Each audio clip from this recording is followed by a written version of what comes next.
វីដេអូនេះគឺជាព័ត៌មានដែលល្អហើយជាពិសេសចំពោះបងប្អូននៅក្នុងសហរដ្ឋអាមេរិកដែលកំពុងរកទិញផ្ទះជ្រាបសួរបងប្អូនទាំងអស់គ្នាខ្ញុំជា real estate agent ម្នាក់នៅក្នុងស្រុក Utah ហ្នឹងហើយក្នុងរយៈ2025នោះគឺខ្ញុំអត់មានបានធ្វើ transaction នេះទេពីព្រោះថាលក់ក៏មិនចាញ់អ្នកទិញក៏គ្នាទិញមិនបានពីព្រោះថាកត្តាពីរដែលវាមានផលវិបាកហើយនឹងវាមានដូចថាបញ្ហាគេហៅថា challenge សម្រាប់អ្នកទិញឬក៏អ្នកលក់គឺថាការប្រាក់ថ្លៃហ្នឹងហើយការប្រាក់ថ្លៃហើយនឹងតម្លៃផ្ទះក៏ថ្លៃដូចចឹងទៅអ្នកដែលគ្នាទិញហ្នឹងគឺគ្នាចង់ទិញក៏ប៉ុន្តែគ្នារត់រួចអ្នកលក់គ្នាចង់លក់ក៏ប៉ុន្តែការប្រាក់ពួកគាត់ថោកបើសិនជាគាត់លក់ហើយគាត់ត្រូវទៅទិញផ្ទះផ្សេងទៀតណាគឺគាត់ hit ជាមួយនឹងការប្រាក់ថ្លៃដូចចឹងទៅ transaction ហ្នឹងអត់មានធ្វើអីចាញ់ទាំងអស់បងប្អូនចា2026ខ្ញុំដាក់ attachment ខាងលើហើយខ្ញុំចង់ធ្វើវីដេអូចែករំលែកបងប្អូនភ្លាមដែរក៏ប៉ុន្តែដូចថាខ្ញុំអត់មានពេលលោកប្រធានាធិបតី Donald Trump លោកបានប្រកាសថាលោកនឹងចំណាយថវិកា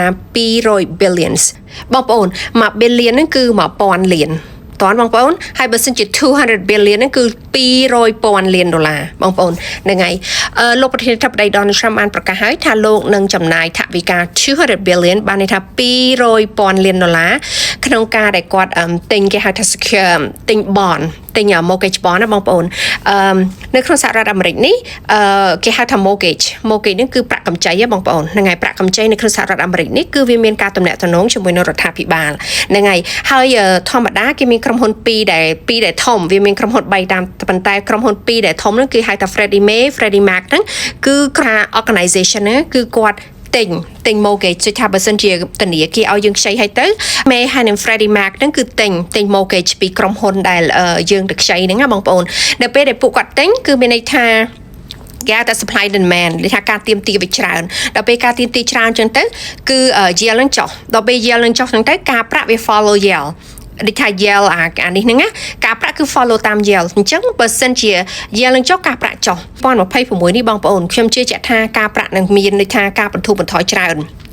បើកវងកញ្ចក់តិចបើសិនជាបងប្អូនអត់សូវយល់ហើយដូចខ្ញុំថាជាវីដេអូនេះគឺ specific សម្រាប់អ្នកនៅសហរដ្ឋអាមេរិកតែម្ដងហើយនឹងអ្នកដែលថាមានបំណងចង់ទិញផ្ទះបងប្អូនចែករំលែកដើម្បីឲ្យពួកគាត់បានឃើញនៅអាមេរិកនេះក៏មាន organization មួយទៀតដែលគេហៅថា Federal Reserve ហ្នឹងគឺអ្នក control ការប្រាក់ហើយអ្នកដែល control ខាង Federal Reserve ហ្នឹងឈ្មោះគាត់គឺថា Jerome Powell ហ្នឹងគាត់គឺជាមនុស្សម្នាក់ដែលគាត់ដូចថា set up ការប្រាក់ហើយគាត់ចង់បញ្ចុះក៏ចង់ដំឡើងអីគឺទៅតាម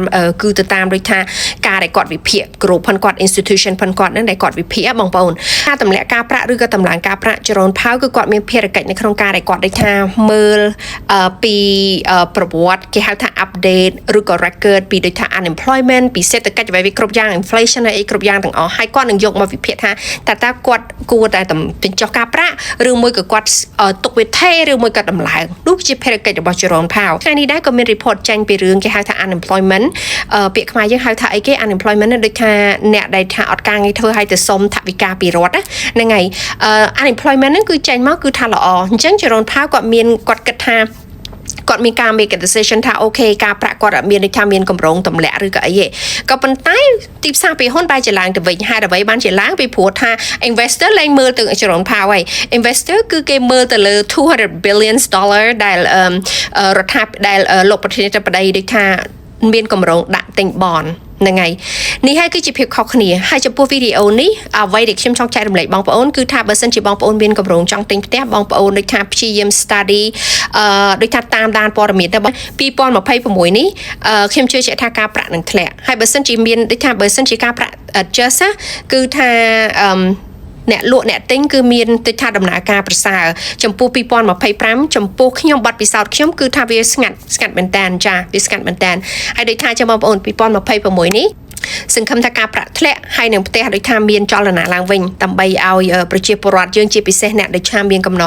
ម្រងចង់ទិញផ្ទះហ្នឹងហើយគាត់អាចមានឱកាសក្នុងការទិញផ្ទះនិយាយទៅលោកប្រធានាធិបតី Donald Trump ហ្នឹងគឺលោកបច្ចុប្បន្នឥឡូវនេះលោកដូចជា focus ទៅខាង real estate បងប្អូន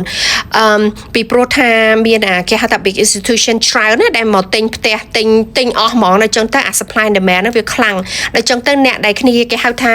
អ្នកដែល average ដូចពួកយើងទាំងអស់គ្នានេះហ្នឹងហើយដែលយើងទិញនៅហ្នឹងគឺមានផលវិបាកព្រោះយើង challenge ជាមួយនឹង big institution ដែលគាត់មានលុយច្រើនអញ្ចឹងយើងពិបាកនៅក្នុងការទិញណាបងប្អូនហើយសង្ឃឹមថាអ្វីដែលគាត់ focusing សង្ឃឹមថាលោកប្រធានាធិបតី Donald Trump ហ្នឹងគឺគាត់ focus ទៅលើនឹងថែមទៀត